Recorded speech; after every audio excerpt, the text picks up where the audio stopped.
Corona की दूसरी लहर में इतनी भयावहता दिखाई दे रही है कि लोगों को विभिन्न तरह की आशंकाओं ने घेर के रखा है।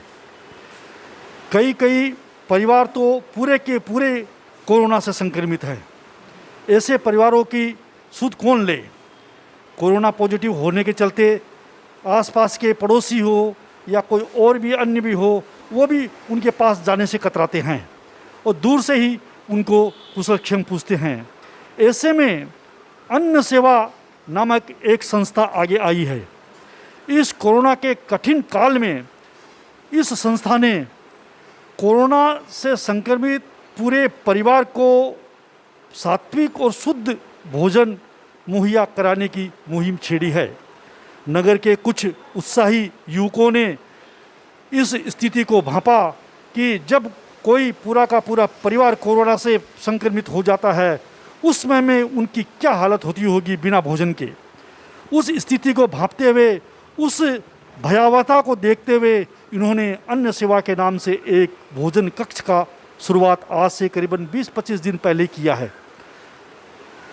इस सेवा में कोरोना संक्रमित पूरे परिवार को भोजन मुहैया करवाया जाता है।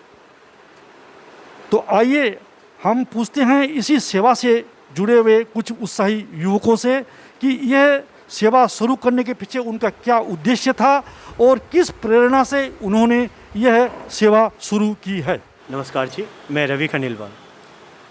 मतलब ये सेवा के बारे में विचार इस हिसाब से आया, हमारे एक मित्र हैं, उन्हें कोविड हो गया था, उनकी फैमिली में सबको कोविड हो गया। जब हमने उनसे बात की तो उन्होंने कहा कि जब घर में लेडीज़ को कोविड की प्रॉब्लम होती है तो उस समय में क्या होता है, घर के अंदर में जो बाकी मेंबर्स हैं और उन लोगों को खाने की अव्यवस्था हो जाती है, उनको प्रॉब्लम आती है। तो हम लोगों ने देखा कि ये व्यवस्था कहीं और मिल रही है या नहीं मिल रही है। तो इसके लिए जब हम लोगों ने पता किया तो पता चला कि होटल्स ये सब कमिट तो कर रही हैं, लेकिन डिलीवरी देने में या उनको शुद्ध सात्विक भोजन जिसके अंदर में उनका तेल मसाला कम हो, उस हिसाब का भोजन उन्हें अवेलेबल नहीं मिल रहा है। तो हम लोगों ने काफ़ी विचार किया कि इसके लिए हम लोग क्या कर सकते हैं। तो बहुत सोचने के बाद हमें कुछ जैसे सॉल्यूशन नहीं मिला, तो हम लोगों ने कहा क्यों ना हम लोग एक छोटा सा प्रयास करें, और हम लोगों ने एक छोटे से रूम के अंदर में अपना एक किचन स्टार्ट कर दिया। और वो किचन स्टार्ट करके हम लोगों ने एक शुरुआत की।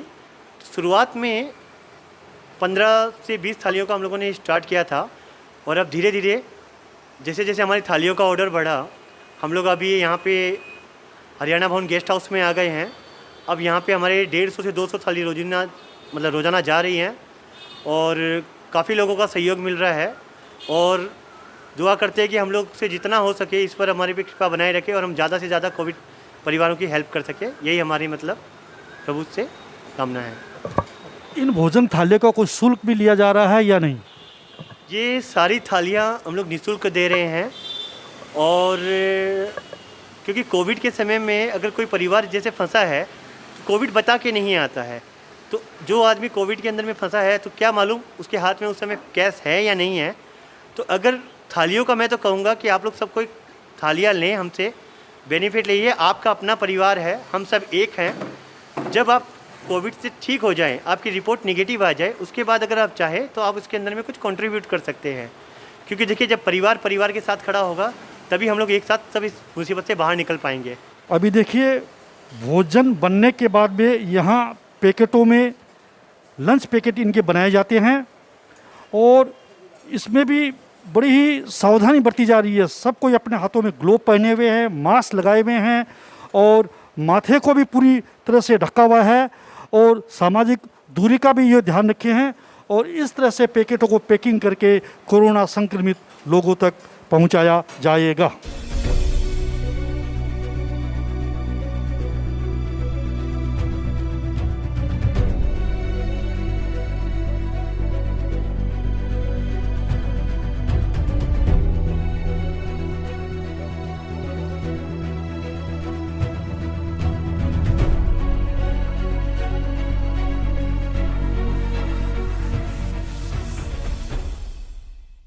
असम के सबसे सक्रिय Hindi digital media rice plus की खबरें अपने व्हाट्सएप पर नियमित तौर से पाने के लिए 8882276606 पर स्टार्ट लिख कर भेजें। आप हमारे Facebook page rice plus live को लाइक कर भी हमारी खबरें पा सकते हैं।